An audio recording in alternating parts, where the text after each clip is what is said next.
Jerusalem. Well, joining me live now is Negar Mortazavi. She is a senior fellow at the Centre for International Policy and the host of the Iran podcast. Welcome to you. Thanks for being with us. So let's just start with those US strikes in Yemen on an oil port. This is the deadliest yet in the latest campaign by the United States in a year and a half. How big an escalation do you see this as being?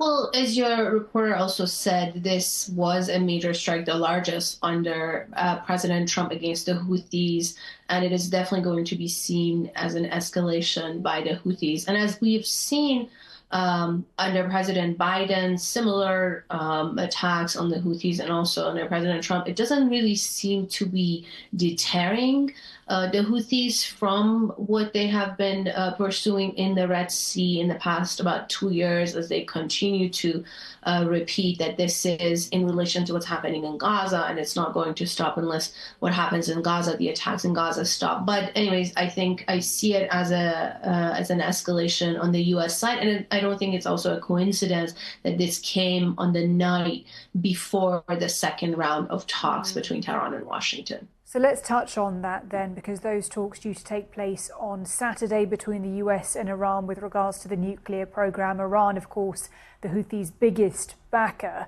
Do you think these strikes could impact those talks?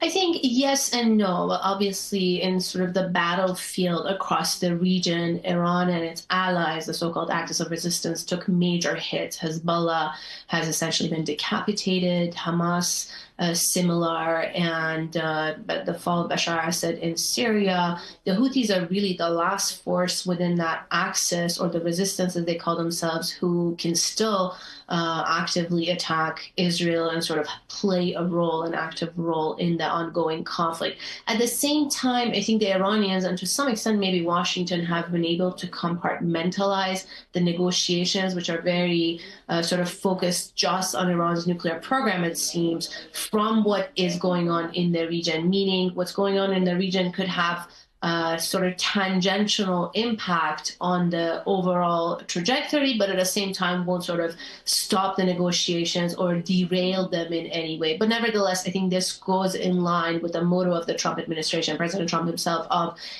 peace through strength, basically showing military strength while at the same time pursuing peace, which are these diplomatic negotiations with Tehran.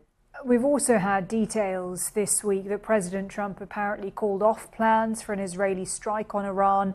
I mean, details are still emerging at the moment on that. But how real do you think the prospect is of a strike on Iran? What would that mean for the region? Well, I think the Israelis, Prime Minister Netanyahu, his war cabinet, are very serious about strikes on Iran. And this is something that we've been hearing in Washington over and over. And the New York Times just sort of confirmed some of the details of that the Israelis have presented plans.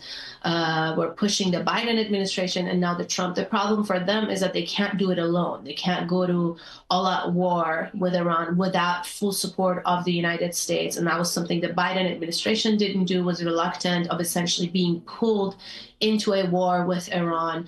And it's something the Trump administration has avoided until now. And I also think that these attacks, or the Houthi attacks, or showing this kind of military strength, is also not unrelated. Basically, the Trump administration is signaling sort of to the Israelis and maybe the Iranians across the region that, okay, here's one place we're going to use our hard power, but at the same time, we're trying to use or pursue diplomacy, a diplomatic solution with Tehran, which I think President Trump is serious about, and so far has given it about 2 months. So I don't think within the next 2 months, the threat of war, of the U.S. going to war against Iran, is serious, but it's something that the Israelis have been very serious and have been pursuing.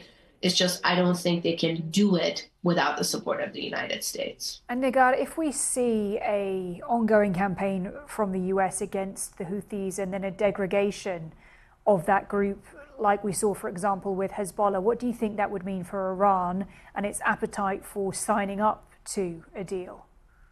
Well, the Iranians see sort of this allied networks as part of their strategic depth, as their forward defense, as they call them, as an extra layer that is they were capable or had the power of sort of creating inflicting pain on Iran's rivals and enemies. But at the same time, they've been gearing up for potential attacks and potential sort of strikes on the homeland. And so I think while this would diminish or reduce Iran's strategic depth, or that forward defense as they've been looking at it, at the same time, they're preparing for attacks on the homeland. And the rhetoric that we're hearing from Tehran, sort of the analysis, their view is that if they get attacked directly by the US or Israel or both, they're going to come back hard. They're going to essentially escalate, which would make the stakes very high. And their conclusion seems to be that would then push the other side, at least the US, to sort of take an off-ramp and avoid entering an all-out war. But nevertheless, all of this is very dangerous.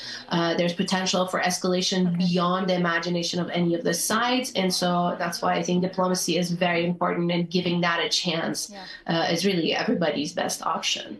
Negar Mortazavi, a senior fellow at the Center for International Policy and the host of the Iran podcast. Thanks a lot. Thanks for having me.